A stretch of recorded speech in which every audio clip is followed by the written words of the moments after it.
Welcome to the Antiquities Coalition interview with Lehr Buchan Parker about her recently published think tank paper, How Can We Advance the Cause of Protecting Cultural Heritage in Antiquities?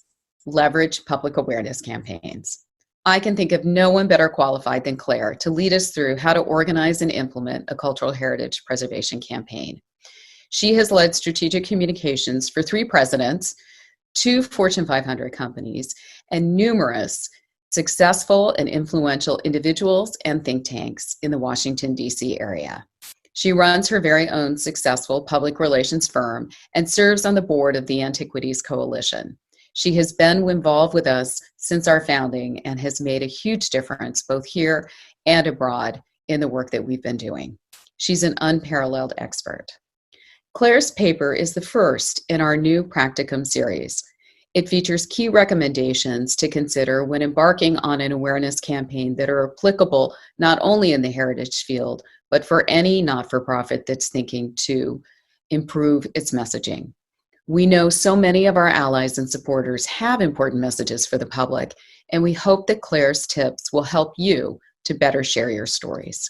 So let me turn it over to my friend and colleague, Peter Herdrich, the co-founder of the Antiquities Coalition, and to Lehr, as they discuss the how-tos of public awareness campaigns. Thank you, Deborah, and welcome, Lehr. And let's leap right in. The importance of cultural heritage preservation and the ability to communicate about it is critical to us at the AC, as you know. How important is public awareness to the broader group of cultural and memory institution workers and to the important work that they do? Well, thank you, Peter. You raised some good questions. But I don't think that public awareness for the sake of public awareness is necessarily important. But public awareness can be a very effective means to an end. So if you look at your various constituencies and ask yourself, can public awareness help you advance your goals?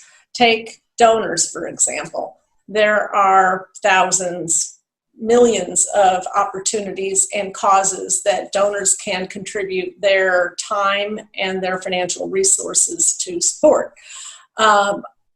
They're much more likely to decide to give to your organization if they believe that it's an organization that's making a difference and that matters to people. The same can be said of lawmakers or policymakers. They're highly motivated by their constituents. So if they think that people back in the district or organizations that they're trying to partner with find this initiative to be important and what you're doing about it to be meaningful, they're going to be more likely to listen to you. They're going to be more likely to pass that piece of legislation that you want them to pass, or to put through the rule, or to allocate funds for a government institution to be addressing an issue that we're trying to get them to address. So if you look at cultural heritage protection, I think that there's a lot of room to grow. This is a very important issue, but it is not one that is broadly understood by the public, or one where legislators or policymakers or donors, for that matter, are likely to be hearing a lot organically. So there's a lot of opportunity. So that's interesting. Public awareness leads to public action, and that leads to the good outcomes that we want. Okay, so Lehr, you've watched the field closely since the founding of the AC. What do you think is the most important thing for all of us to consistently say about looting and the illicit trafficking of cultural heritage material?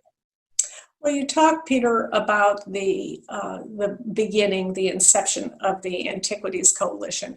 And if you go back to the Arab Spring, there were widespread reports of looting, of destruction of cultural antiquities.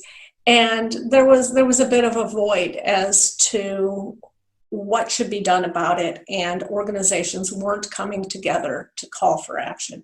So Deborah put together the call to protect antiquities and sent that to a lot of very esteemed organizations, people very influential in this space, And they jumped on it. The response was really terrific. And I think part of what they saw was the specificity of the call itself.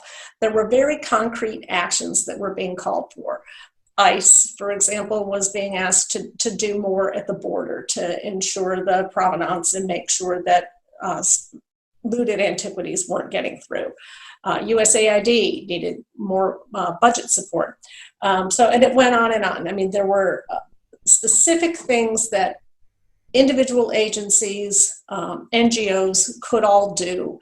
And that created interest at the State Department. It created interest within the government in Egypt that led to an MOU that became a bit of a template for other organizations.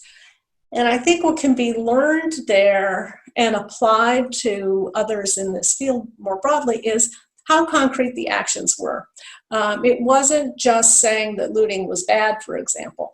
It was calling for specific actions, and it was tying the looting itself to tourism, for example, to the economic growth and development of Egypt, so that people see that this was a multi-pronged initiative, and it had wide-ranging consequences, both for the protection of the cultural antiquities themselves, but also for the economic well-being of the people in the here and now.